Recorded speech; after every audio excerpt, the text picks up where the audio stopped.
What actually led to FTX failing?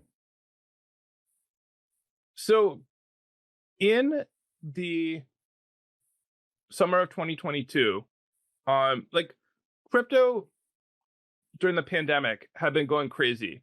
Like it seemed like, honestly, it seemed like a broken slot machine. Like you put your money into crypto and like you always won pretty much. And people were making money on these like NFTs, like these really dumb cartoons. The monkeys. I remember them, the ape NFTs. Yeah, I got one for the book. Yeah. Hopefully you didn't luckily overpay. Escaped at like a pretty low loss. But that came to an end in the summer of 2022, and essentially a lot of crypto companies had been lending money to each other, and then that money was being invested in the market and like pumping up the whole market. And when that sort of house of cards collapsed, prices went way down. At first, it seemed that Sam was the big winner of this, and that he had even made deals to acquire some of the failed companies. But behind the scenes, they were totally screwed, and the company, they were already dipping into the customer money. They went like way deeper, so that's putting them in a precarious position. Because look, as long as no one asks for their money back, yeah, you're good. They won't know if it's there or not, right? So what set things off in November was actually a mean tweet. And Sam had a rival. His name was CZ. He's like the head of Binance, which is the biggest crypto exchange. And Sam always had his sights on Binance. When I saw him, he had like a dashboard on his computer that showed like FTX versus Binance market share. And one of Sam's friends wrote something nice about CZ on Twitter. And Sam replied and said, "Oh, sure, like I'm sure CZ will help us out in Washington. He can come to the US, right?" And that's the joke, is that CZ could not come to the US because he would be arrested. And the joke was accurate when the CZ's first trip to the US was to go to jail for massive amounts of money laundering, including for terrorists. I think he just got sent to a halfway house. But that's jumping ahead. So Sam sent this mean tweet, and CZ didn't like it. And CZ essentially, CZ had an investment in FTX, and he said, "I'm going to dump that investment." And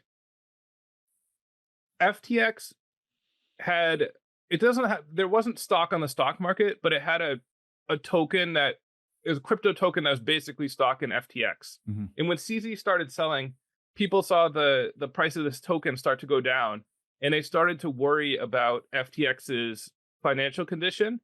And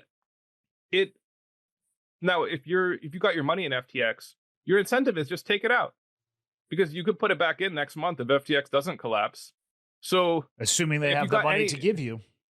Right. I mean, if you wait and see, you might you might lose the game of musical chairs. Yeah. So even if there's a small risk of FTX failing, your incentive is take the money out. And a lot of people did. And FTX was not able to pay everybody. And once that was revealed, that was it. They had to close their doors. And it was only a couple weeks before Sam was arrested. Do you have any idea the losses involved with the FTX going under? Has it been quantified, the total number of money that was lost? So when FTX failed, there was $8 billion missing. Oof. And oopsie, I mean, my bad. Put the number in the wrong column. I was grilling Sam about this, and I'm like, and he basically tried to argue that he had just lost track of all the money and that it was somehow misplaced. And I was like, Sam, you're telling me that like the MIT genius misplaced $8 billion? And he was like, misaccounted. Now, but the wild thing is that crypto kind of bottomed out after this FTX failure. It really discredited the whole space. Yeah. But the FTX went bankrupt. And now you might think of going bankrupt as like it's a zero. But what it means for a complicated company like this is that an independent team of lawyers come in and they kind of assess what they have. So like Sam Bankman-Fried's penthouse will sell it, and then they're trying to get as much money back for investors as possible. And what they found was that Sam had definitely taken the customer's money and gambled it, but among the things that he bought were some cryptocurrencies, and the lawyers in charge of the bankrupt company didn't sell them right away. And the cryptocurrencies recovered, the value recovered so much that the bankrupt FTX now expects to recover enough to pay everyone back in full. So in the end, now a lot of people still have complaints that like they needed that money, 2 years ago, not now, or my money was in Bitcoin, so I would have actually made a lot of money. You're just giving me the value as of the failure. But I mean, it's pretty remarkable. And at Sam's trial, he tried to use that as a defense. He tried to say, which might sound pretty reasonable, right? Like, hey, actually, nobody lost money, so maybe just let me go, or like lesser sentence. But it's not actually a legal defense. And I'll tell you why. I mean, imagine that like I stole your car, and then like later the police caught me, and I said, well, I still have the car. You can have it back. It's not damaged. I'll fill up the gas tank for you. Yeah, like I'm still going to jail for car theft. Yeah. So that argument played out in court, and Sam ended up getting sentenced to 25 years in prison, despite the strong recovery of all these assets. Yeah.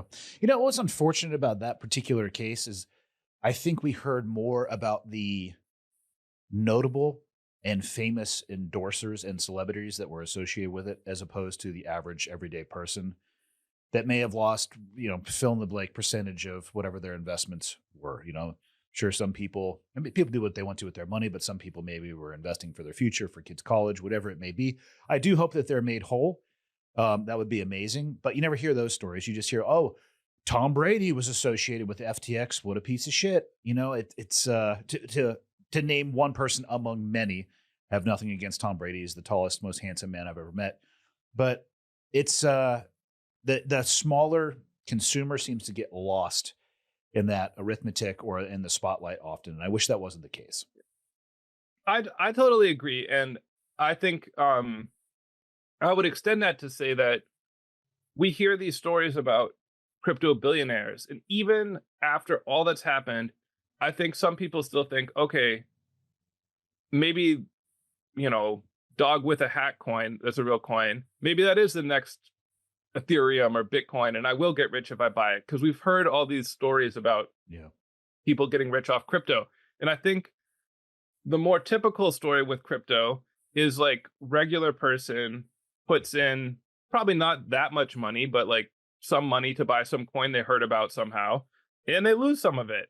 It's kind of like a zero-sum game, not like sports gambling or something. Yeah. Like maybe for some people it's just fun, and for other people they lose more than they can afford, and this really, their lifestyle suffers. So that story is not really that exciting. Like regular person loses some money on crypto.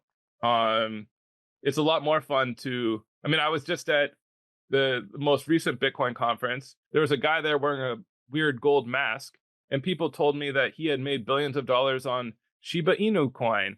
I mean, that's like a much more fun story than like random, dentist loses 10 grand on Cardano or something. I guess. I mean, given you definitely cannonballed into the crypto world.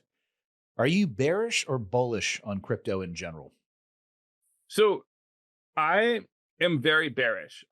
My question that I wanted to answer was like, what is this all good for? And what I found was it can be good for crime. It can be good if you want to start a coin and sell it to people. But and I think in the long run, any company, any app, any cryptocurrency, it's only going to have value if it's useful to regular people. Like Bitcoin is as old as Uber, it's as old as WhatsApp, and those companies are valuable because they've become part of our everyday lives. Well, they're service-based too. Crypto's failed to come up with a use case that appeals to many people at all.